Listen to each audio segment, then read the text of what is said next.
देखिए friends, TRE 4.0 के लिए हम लोग टीआरई 1, टीआरई 2 और टीआरई 3 में जो कैंसिल वाला हुआ था एग्ज़ाम और टीआरई 3.0 जो री एग्ज़ाम हुआ था, इन जो है कि 4 पेपर के हम लोग पीआरटी के यानी कि प्राइमरी टीचर के 1 to 5 के पॉलिटी के प्रीवियस ईयर के प्रश्नों को हम लोग देखेंगे। ठीक है, तो फ्रेंड्स देखिए, बहुत ही मोस्ट इम्पोर्टेंट क्लास होने वाली है। देखिए फ्रेंड्स, आप जो है कि किसी भी एग्ज़ाम की तैयारी करते हैं तो सबसे पहले आपको प्रीवियस ईयर जो है कि देखना ज़रूरी होता है। ठीक है, तो यहाँ पर सबसे पहले हम लोग टीआरई 3.0 री एग्ज़ाम पीआईटी के प्रश्नों को करेंगे। फिर उसके बाद जो है कि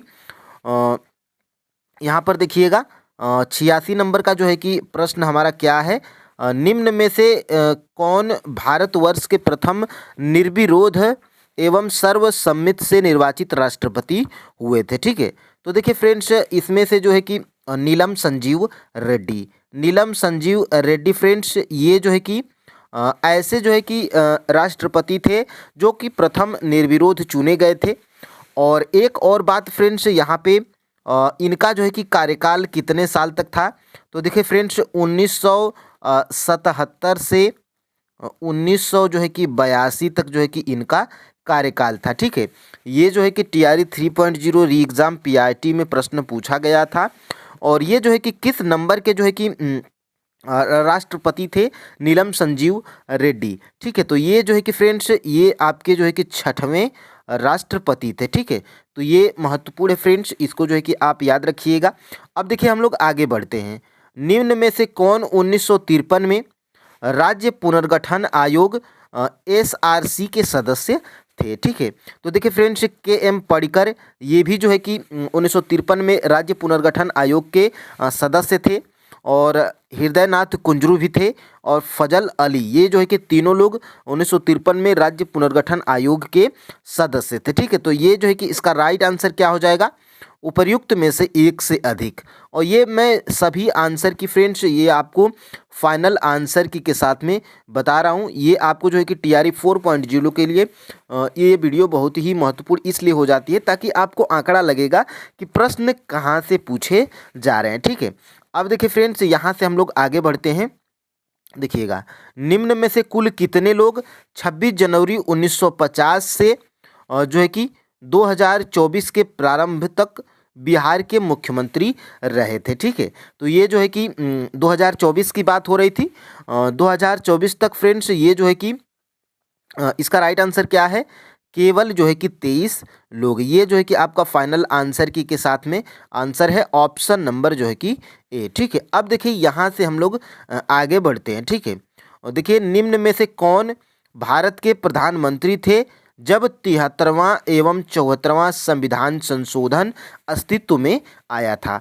ठीक है, तो वो थे फ्रेंड्स आपके जो है कि कौन थे, पीवी नरसिम्हा राव जी थे। ठीक है, ऑप्शन नंबर यहाँ से ए बिल्कुल राइट आंसर हो जाएगा। यहाँ पर भी एक और प्रश्न यहाँ से बन सकता है कि इनका कार्यकाल कब से कब तक था, तो 1900 जो है कि 91 से 1996 तक जो है कि पीवी नरसिम्हा राव का जो है कि कार्यकाल था। ठीक है, अब एक और यहाँ पे प्रश्न पूछा जा सकता है कि ये थे जो किस नंबर के जो है कि प्रधानमंत्री थे पीवी नरसिम्हा राव, तो ये जो है कि फ्रेंड्स यहाँ पे देखिएगा 9 नंबर के जो है कि ये राष्ट्र और ये प्रधानमंत्री थे पीवी नरसिम्हा राव। ठीक है, तो ये महत्वपूर्ण है फ्रेंड्स। अब यहाँ से आगे हम लोग बढ़ते हैं। ठीक है, प्रधानमंत्री लाल बहादुर शास्त्री ने और भारतीय राष्ट्र के आधारभूत मूल्यों एवं उद्देश्यों को चुनौती देने वाले निम्न में से किन मुद्दों का जो है कि सामना किया था। ठीक है,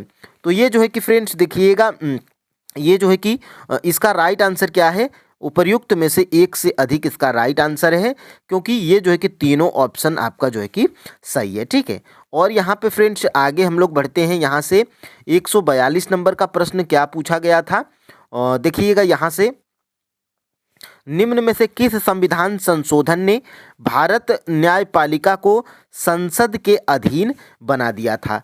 मोस्ट इम्पोर्टेंट प्रश्न है फ्रेंड्स, क्योंकि ये बहुत बार एग्जाम में जो है कि पूछा जा चुका है। ठीक है, तो यहाँ से फ्रेंड्स देखिएगा, इसका राइट आंसर क्या है, वो 42वां संविधान संशोधन है। ठीक है, ऑप्शन नंबर यहाँ से ए बिल्कुल राइट आंसर हो जाएगा।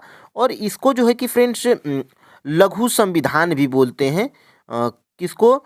तो 42वें संविधान संशोधन को। ठीक है, तो ये महत्वपूर्ण है, इसको आप जो है कि याद रखिएगा। और विस्तृत वीडियो फ्रेंड्स क्लास आपको पॉलिटी की मिलेगी।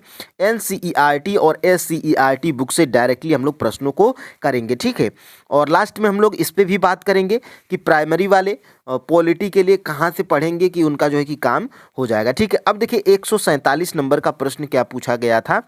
भारत के संविधान की प्रस्तावना न्याय की गारंटी देती है। इसका तात्पर्य है कि भारत अपने जनमानस को अनुमति देता है।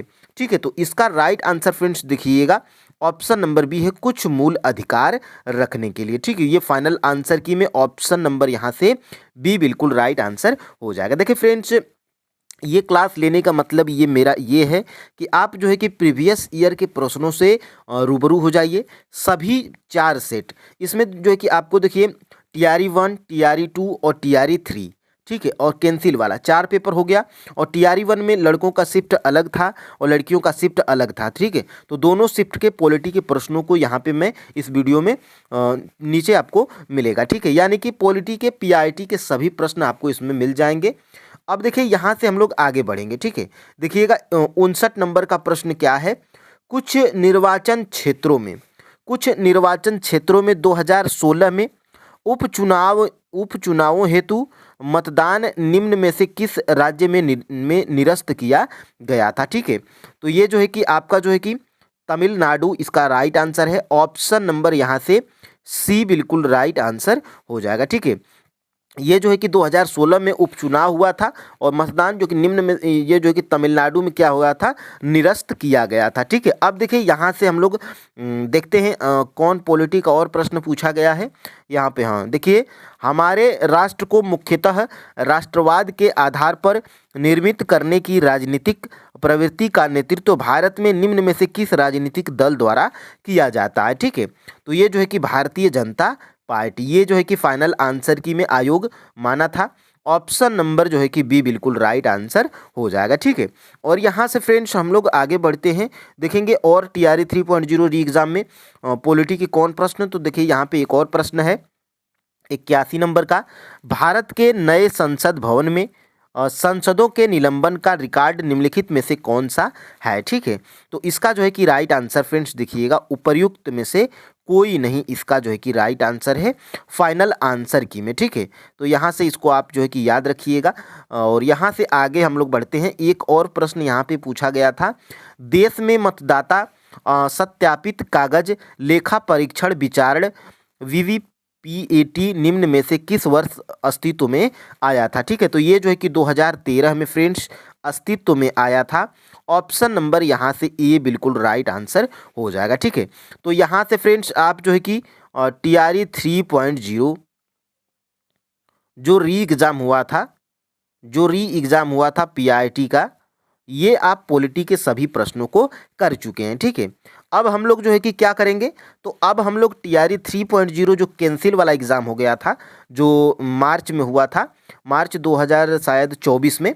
ठीक है, तो उसको हम लोग यहाँ पे देखेंगे, जो रद्द हो गया था, पेपर जो है कि लीक हो गया था। देखिए, पटना जिले के अंतर्गत कितने विधानसभा निर्वाचन क्षेत्र हैं। ठीक है, तो पटना जिले के अंतर्गत फ्रेंड्स यहाँ पे जो है कि 14 जो है कि विधान सभा निर्वाचन क्षेत्र है। ठीक है, तो ऑप्शन नंबर यहाँ से सी बिल्कुल राइट आंसर हो जाएगा। ठीक है, देखिए जैसे जैसे हमें पेपर मिला है वैसे फ्रेंड्स मैं आपको जो है कि सामने रखा हूँ। इसमें जो है कि टिक कर दिया गया था, क्योंकि कैंसिल वाला पेपर मुझे जो है कि थोड़ा लेट मिला था। ठीक है, देखिए 75 नंबर का, भारत ने एक मजबूत केंद्र के साथ संघीय प्रणाली का विचार उधार लिया। यानी कि भारत एक मजबूत केंद्र के साथ संघीय जो प्रणाली है इसका विचार उधार लिया था। कहाँ से? तो ये जो है कि कनाडा के संविधान से लिया गया था। ठीक है, तो ऑप्शन नंबर यहाँ से ए बिल्कुल राइट आंसर हो जाएगा। ठीक है, अब देखिए यहाँ से हम लोग आगे भी बढ़ते हैं। ठीक है, देखिएगा राज्यसभा का सदस्य बनने के लिए आवश्यक न्यूनतम आयु क्या होना चाहिए? तो 30 वर्ष होना चाहिए। ऑप्शन नंबर यहाँ से सी बिल्कुल राइट आंसर हो जाएगा। और ये महत्वपूर्ण भी है और जितना आसान है फ्रेंड्स, ये जो है कि एग्ज़ाम में सभी प्रश्न जो है कि हार्ड लगने लगते हैं। ठीक है, अब देखिए यहाँ से संविधान का कौन सा अनुच्छेद अस्पृश्यता मोस्ट इम्पोर्टेंट अनुच्छेद है? बहुत बार एग्जाम में जो है कि पूछा जा चुका है। ठीक है, तो ये आप जो है कि याद रखिएगा। संविधान का वो कौन सा अनुच्छेद है जो अस्पृश्यता यानी कि छुआछूत के भेदभाव को जो है कि सुनिश्चित करता है। मतलब छुआछूत भेदभाव नहीं रखना चाहिए, अस्पृश्यता के उन्मूलन को सुनिश्चित करता है, तो वो है फ्रेंड्स अनुच्छेद 17। ऑप्शन नंबर यहाँ से जो है कि सी बिल्कुल राइट आंसर हो जाएगा। ठीक है, तो ये महत्वपूर्ण है और इसको आप जो है कि याद रखिएगा। अब देखिए यहाँ से भारत के नए संसद भवन को जो है कि देश को कब समर्पित किया गया था। ठीक है, तो जो भारत का जो है कि नया संसद भवन जो बना है वो देश को कब समर्पित किया गया था, तो देखिए 28 मई 2023 को ये समर्पित किया गया था। वैसे तो ये करंट अफेयर्स का प्रश्न है, लेकिन ये जो है कि आपके जो है कि राजनीतिक से संबंधित है और ये जो है कि अभी हमारा जो है कि नया में जो है कि नया संसद भवन बना है, तो ये जो है कि डेट पूछा जा सकता है, उसमें कोई दो राय नहीं है। और ख़ास तौर से ये प्रीवियस ईयर का प्रश्न है, इसलिए हम लोग जो है कि इसको देख रहे हैं। ठीक है, अब देखिए यहाँ से हम लोग आगे बढ़ेंगे। देखिए यहाँ से एक और प्रश्न पूछा गया था, भारत के संविधान का अनुच्छेद 1 यानी कि जो अनुच्छेद 1 है यानी कि आर्टिकल जो 1 है, ये जो है कि देश को बनाता है, यानी कि भारत एक संघ है। ठीक है, राज्यों का संघ है, ये जो है कि अनुच्छेद 1 बताता है। ठीक है, तो ये महत्वपूर्ण है, यहाँ से इसको आप जो है कि याद रखिएगा। ऑप्शन नंबर यहाँ से बी बिल्कुल राइट आंसर हो जाएगा। ठीक है, अब देखिए यहाँ से हम लोग फ्रेंड्स आगे बढ़ते हैं। देखिएगा, भारतीय मुद्रा के किस नोट के पीछे की ओर मंगलयान का चित्र मुद्रित है। अब तो ये जो है कि विलुप्त ही हो चुका है, ये 2000 वाला जो नोट है, लेकिन ये पूछा भी जा सकता है और ये आपके एग्जाम में पूछा भी गया है। देखिए 2000 के नोट पे फ्रेंड्स मंगलयान का चित्र है। ऑप्शन नंबर यहाँ से सी बिल्कुल राइट आंसर हो जाएगा। ठीक है, तो ये जो है कि TRE 3.0 1 to 5 PIT में पूछा गया था, जो कैंसिल हो गया था एग्जाम, उसमें पूछा गया था। ठीक है, अब देखिए फ्रेंड्स ये कैंसिल वाला भी यहाँ पे आपका कंप्लीट होता है। अब आपने TRE 3 री एग्ज़ाम कर लिया, TRE 3 कैंसिल कर लिया। अब आप जो है कि यहाँ पे क्या करेंगे, TRE 2.0 PIT 1 to 5 के पॉलिटी के प्रश्नों को हम लोग करेंगे। ठीक है, देखिए 98 नंबर का प्रश्न है।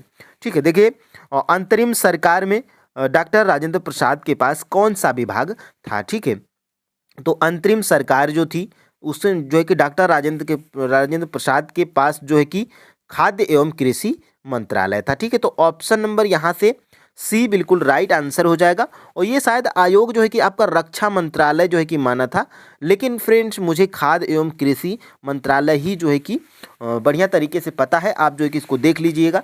ठीक है, वैसे जहाँ तक 100% यही आपका जो है कि सही है। ठीक है, अब देखिए यहाँ से हम लोग आगे बढ़ते हैं। ठीक है, यहाँ से देखिएगा आगे हम लोग बढ़ते हैं। निम्नलिखित में से कौन सा भारत में मूल अधिकारों के बारे में सही है। तो मूल अधिकारों के बारे में फ्रेंड्स देखिएगा, ये आपका जो है कि ऐसे देखिए जितने भी कथन वाले प्रश्न पूछे गए हैं, इनमें से ज़्यादातर ऑप्शन नंबर जो है कि डी ही सही है, क्योंकि इनमें से लगभग जो है कि 2 सही हो जा रहे हैं। ठीक है, तो ये जो है कि हमें वे संवैधानिक सर्वोच्चता तथा विधायिका की सत्ता के मध्य संतुलन की अद्वितीय घोषणा है। वे लोगों के अधिकारों तथा देश की सुरक्षा के मध्य संतुलन का निर्माण करते हैं। वे न केवल, देखिए ये तीसरा वाला इसमें जो है कि नहीं होगा, क्योंकि ये केवल इसमें आ गया है। ठीक है, तो ये महत्वपूर्ण है। अब देखिए यहाँ से हम लोग आगे बढ़ते हैं। ठीक है, और यहाँ से देखिएगा, अपराधों की दोष सिद्धि के संबंध में भारतवर्ष के अंतर्गत निम्नलिखित में से कौन सा कथन सही है। ठीक है, तो 106 का यहाँ पे इसका भी जो है कि डी राइट आंसर है, क्योंकि इसमें जो है कि तीनों आपका यहाँ पे सही है। ठीक है, अब देखिए यहाँ से हम लोग आगे बढ़ते हैं। ठीक है, 107 और 108 नंबर का प्रश्न है। ठीक है, देखिए भारतवर्ष में संघवाद के संदर्भ में निम्नलिखित में से कौन सा कथन सत्य है। ठीक है, तो इसका जो है कि राइट आंसर क्या है, ऑप्शन नंबर जो है कि ये बिल्कुल राइट आंसर है। एक अर्ध संघीय राज्य देश के अंतर्गत भारतीय संघवाद का परिणाम है। ठीक है, 108 नंबर का प्रश्न यहाँ पे हम लोग देखेंगे, भारत एकीकृत न्यायपालिका रखता है क्यों। ठीक है, तो क्यों रखता है, तो इसका जो है कि राइट आंसर क्या है फ्रेंड्स, ऑप्शन नंबर डी है, क्योंकि जो है कि ये जो है कि आपका तीनों ऑप्शन सही है। ठीक है, ये जो है कि देख लीजिएगा। अब देखिए यहाँ से, और देखिए मैं करेक्ट जो आंसर बता रहा हूँ फ्रेंड्स, ये जो है कि फाइनल आंसर के साथ में बता रहा हूँ, इसमें आप जो है कि कंफ्यूज मत होइएगा। ठीक है, 109 नंबर का देखिए, भारत में दबाव समूह निम्नलिखित में से किससे पीड़ित है, ठीक है। तो दबाव जो समूह है ये फ्रेंड्स आपका जो है कि ऑप्शन नंबर डी, ये उपर्युक्त में से एक से अधिक है, क्योंकि संस्कृतिवाद, विचारधारा की प्रतिबद्धता की कमी से, देश की राजनीतिक में स्वायत्ता भूमिका की कमी से, ठीक है। तो ये जो है कि तीनों आपका जो है कि सही है, ठीक है। देखिए 110 नंबर का क्या है, चुप रहने की स्वतंत्रता भारत में किस प्रकार का अधिकार है। तो चुप रहने की स्वतंत्रता फ्रेंड्स ये जो है कि मूल अधिकार के अंतर्गत आता है। ऑप्शन नंबर यहाँ से सी बिल्कुल राइट आंसर हो जाएगा, ठीक है। अब देखिए यहाँ से हम लोग आगे बढ़ते हैं। 111 नंबर का जो है कि प्रश्न पूछा गया है, और देखिए सूची 1 और सूची 2 में मिलान करना है। तो देखिए कार्य की न्याय संगत एवं मानवोचित दशाएं, ये जो है कि किस अनुच्छेद में है। तो ये जो है कि फ्रेंड्स आपका जो है कि किस अनुच्छेद में है। तो ये जो है कि आपका अनुच्छेद जो है कि 42 में है, ठीक है। अब देखिए यहाँ से हम लोग आगे बढ़ते हैं। कर्मकारों की निर्वाह मजदूरी, यानी कि जो कर्मकार यानी कि जो मजदूर होते हैं, कर्मकारों की निर्वाह मजदूरी ये जो है कि किस में है। तो ये जो है कि आपका अनुच्छेद 43 में है, ठीक है। तो अनुच्छेद ये आप जो है कि 43 इसमें याद रखिएगा। अब देखिए यहाँ से समान सिविल संहिता ये जो है कि किस अनुच्छेद में है। तो समान जो है कि सिविल संहिता ये जो है कि आपका अनुच्छेद जो है कि 44 में है, ठीक है। अब देखिए एक और यहाँ पे हमारा जो है कि बच रहा है, तो ये जो है कि आपका इसमें हो जाएगा अनुच्छेद जो है कि 49, ठीक है। तो इसका जो है कि राइट आंसर क्या हो जा रहा है, ऑप्शन नंबर जो है कि ए फाइनल आंसर की में ये जो है कि आपका सही है, ठीक है। अब देखिए यहाँ से हम लोग आगे बढ़ते हैं, ठीक है। देखिएगा 112 और 113 का क्या है, निम्नलिखित में से भारत में जिला नियोजन समितियों का मुख्य उद्देश्य कौन सा है, ठीक है। तो 112 का भी फ्रेंड्स ऑप्शन नंबर जो है कि डी ही राइट आंसर है। और ऐसा प्रश्न अगर आपको जो है कि पूछा जाएगा तो इसमें ज़्यादातर आप जो है कि ऑप्शन नंबर डी ही लगाइएगा, क्योंकि ऐसे ये प्रश्न जो है कि पूछा ही जाता है, ठीक है। लेकिन अब जो है कि बीपीएससी में जो TRE 4.0 जो आएगा, ठीक है, तो उसमें जो है कि 4 ही ऑप्शन आपको मिलेंगे, ठीक है। देखिएगा दूरदर्शन का ध्येय वाक्य क्या है, ठीक है। 113 नंबर का ये प्रश्न है, दूरदर्शन का ध्येय वाक्य क्या है। मोस्ट चर्चित प्रश्न है, कभी भी पूछा जा सकता है, ठीक है। तो ये जो है कि आपका ऑप्शन नंबर बी है, सत्यम शिवम सुंदरम, ये जो है कि वाक्य क्या है, दूरदर्शन से संबंधित है। ऑप्शन नंबर यहाँ से जो है कि बी बिल्कुल राइट आंसर हो जाएगा, ठीक है। अब देखिए यहाँ से हम लोग आगे बढ़ेंगे। देखिएगा जवाहरलाल नेहरू की अस्थाई सरकार में श्रम मंत्री कौन थे। तो जवाहरलाल जो नेहरू की अस्थाई जो सरकार थी, इसमें जो है कि जगजीवन राम क्या थे, श्रम मंत्री थे। ऑप्शन नंबर यहाँ से सी बिल्कुल राइट आंसर हो जाएगा, ठीक है। अब देखिए यहाँ से ये जो है कि फ्रेंड्स यहाँ से ऊपर आप जो है कि देखिएगा ये TRE 2.0 के प्रश्न था, ठीक है। अब यहाँ से आपको जो है कि कौन कौन से मिल गए हैं, TRE 3 री एग्जाम, TRE 3 कैंसिल और TRE 2 ये मिल गया है। अब आपको जो है कि ये TRE 1 के पॉलिटी के प्रश्न मिलेंगे, और ये ध्यान रखिएगा ये बॉयज़ वाले शिफ्ट में का है, ठीक है। ये बॉयज़ वाले शिफ्ट का, अभी लड़कियों वाले शिफ्ट का हम लोग नीचे ही करेंगे, क्योंकि TRE 1 था फ्रेंड्स, ये जो है कि लड़कों का शिफ्ट अलग और लड़कियों का शिफ्ट अलग था, आपको याद होगा अगर आपने दिया होगा, ठीक है। तो देखिए दोनों पेपर का हम बता देंगे। देखिए जवाहरलाल नेहरू की अस्थाई सरकार में श्रम मंत्री कौन थे, तो वो थे Jagjivan Ram. Option number C यहाँ से राइट आंसर है, ये मैं बता चुका हूँ। अब देखिए यहाँ से भारत की किस संस्था का आदर्श वाक्य है, धर्मो रक्षित रक्षितः, कानून तभी रक्षा करता है जब उसकी रक्षा की जाती है, ठीक है। तो ये जो है कि वाक्य फ्रेंड्स किसका है, तो ये जो है कि वाक्य आपका किसका है, याद रखिएगा। तो ये जो है कि वाक्य है आपका, ये वाक्य है आपका अनुसंधान और विश्लेषण विग, ये जो है कि फाइनल आंसर की में आयोग माना था, ठीक है। तो ऑप्शन नंबर यहाँ से ए बिल्कुल राइट आंसर हो जाएगा, ठीक है। देखिए फ्रेंड्स मैं एक बार और बता दूं, आपको जो है कि ज़्यादा पैनिक नहीं होना है, ठीक है। आप जो है कि NCERT, अगर आप मेरे पुराने स्टूडेंट हैं, आप जो है कि देखिए NCERT बुक्स को आप जो है कि पढ़िएगा, किस किस के लिए, तो जियोग्राफी के लिए, ठीक है, जियोग्राफी के लिए, साइंस के लिए और हिस्ट्री के लिए, ठीक है। और पॉलिटी के लिए आप जो है कि कोई GK GS की बुक जैसे लूसेंट हो गया है, ठीक है, कॉस्मोस पब्लिकेशन की जो NCERT का सार संग्रह है वो भी पढ़ सकते हैं आप, ठीक है। अब देखिए यहाँ से हम लोग आगे बढ़ते हैं, ठीक है। ये PRT वालों के लिए मैं बता रहा हूँ। देखिए भारतवर्ष के संविधान की प्रस्तावना में बंधुत्व निम्नलिखित में से मुख्यतः किसे आश्वासित करता है? ये जो बंधुत्व शब्द है फ्रेंड्स, ये जो है कि व्यक्ति की गरिमा, देश की अखंडता, एकता में अखंडता, नागरिकों के न्याय, उनकी स्वतंत्रता, समानता, ये जो है कि तीनों को क्या करता है? आश्वासित करता है।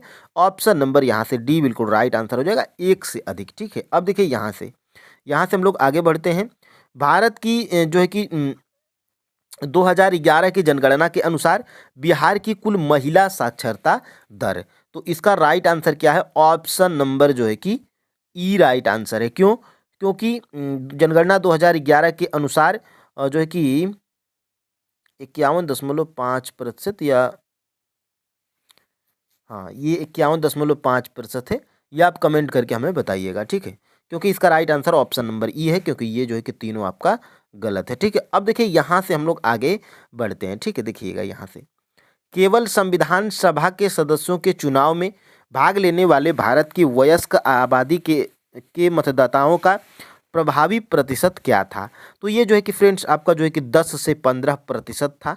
ऑप्शन नंबर यहाँ से ए बिल्कुल राइट आंसर हो जाएगा। ठीक है, अब देखिए फ्रेंड्स यहाँ से आपके जो है कि जो लड़के वाले जो शिफ्ट था TRE 1 का, ये बॉयज़ वाला शिफ्ट आपका जो है कि कंप्लीट होता है। ठीक है, अब हम लोग क्या करेंगे? लड़कियों वाले शिफ्ट का जो है कि पॉलिटी के प्रश्नों को करेंगे। देखिए यहाँ पे मैं गर्ल्स लिख भी दिया हूँ। ठीक है, देखिए यहाँ से भारत में प्रेस की स्वतंत्रता लोगों को प्राप्त है। क्यों प्राप्त है? क्योंकि इसका राइट आंसर क्या है यहाँ पे? यह विचाराभिव्यक्ति की स्वतंत्रता के अधिकार में निहित है। ठीक है, ऑप्शन नंबर यहाँ से सी बिल्कुल राइट आंसर हो जाएगा। ठीक है, अब देखिए यहाँ से निम्नलिखित में से कौन सा भारत में कठोर जाति व्यवस्था के लोप होने के मुख्य कारण के रूप में जाना जाता है? तो ये है फ्रेंड्स आपका जो है कि ऑप्शन नंबर डी है इसका राइट आंसर, क्योंकि संविधान था इसकी आधारभूत संरचना, सामाजिक सुधार एवं आर्थिक विकास, साक्षरता एवं शिक्षा विकास, ये जो है कि तीनों हमें सही लग रहा है। ठीक है, अब देखिए यहाँ से हम लोग आगे बढ़ते हैं।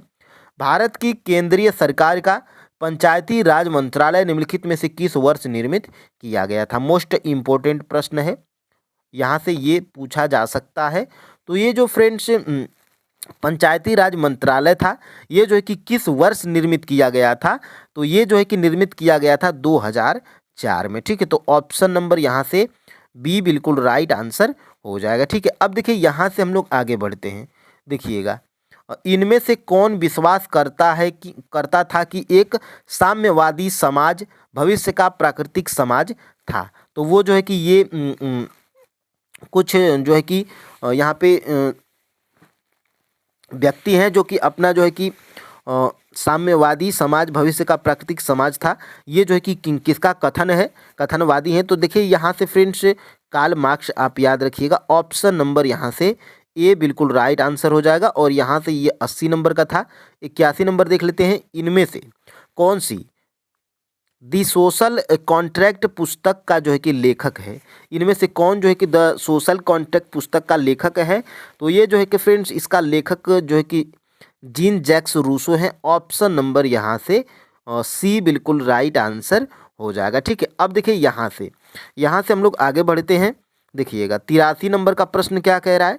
निम्नलिखित में से कौन सा भारत के संविधान के अंतर्गत मूल कर्तव्य है? ठीक है, तो मूल कर्तव्य फ्रेंड्स देखिएगा देश की एकता एवं अखंडता को कायम रखना, प्राकृतिक पर्यावरण को सुरक्षित रखना, अपने बच्चों को जो है कि शैक्षिक अवसर प्रदान करना। ये जो है कि तीनों आपका जो है कि राइट आंसर है, क्योंकि यहाँ पे उपयुक्त में से एक से अधिक आपका राइट आंसर है। ऑप्शन नंबर डी है। ठीक है, अब देखिए 84 नंबर का पाकिस्तान और दी पार्टीशन ऑफ इंडिया किसने लिखा? ये पुस्तक है पाकिस्तान और दी पार्टीशन ऑफ इंडिया, ये पुस्तक है। ये इसको कौन लिखा है? तो ये जो है कि इसको लिखा है फ्रेंड्स डॉक्टर भीमराव रामजी अंबेडकर। ये आप जो है कि याद रखिएगा, ये इनका संपूर्ण नाम दे दिया गया है। ऑप्शन नंबर यहाँ से भीमराव अंबेडकर है फ्रेंड्स, पाकिस्तान और दी पार्टीशन ऑफ इंडिया। ठीक है, अब देखिए यहाँ से हम लोग आगे बढ़ते हैं। देखिएगा सर्व शिक्षा अभियान जो है कि किसने प्रारंभ किया था? तो सर्व शिक्षा अभियान ये जो है कि किसने प्रारंभ किया था? तो ये अटल बिहारी वाजपेयी के कार्यकाल में सर्व शिक्षा अभियान को प्रारंभ किया गया था। ठीक है, तो ऑप्शन नंबर यहाँ से सी बिल्कुल राइट आंसर है। और श्रीलंका कब स्वतंत्र हुआ था? तो श्रीलंका फ्रेंड्स स्वतंत्र हुआ था 1961 48 में। ऑप्शन नंबर यहाँ भी सी सही है, ठीक है।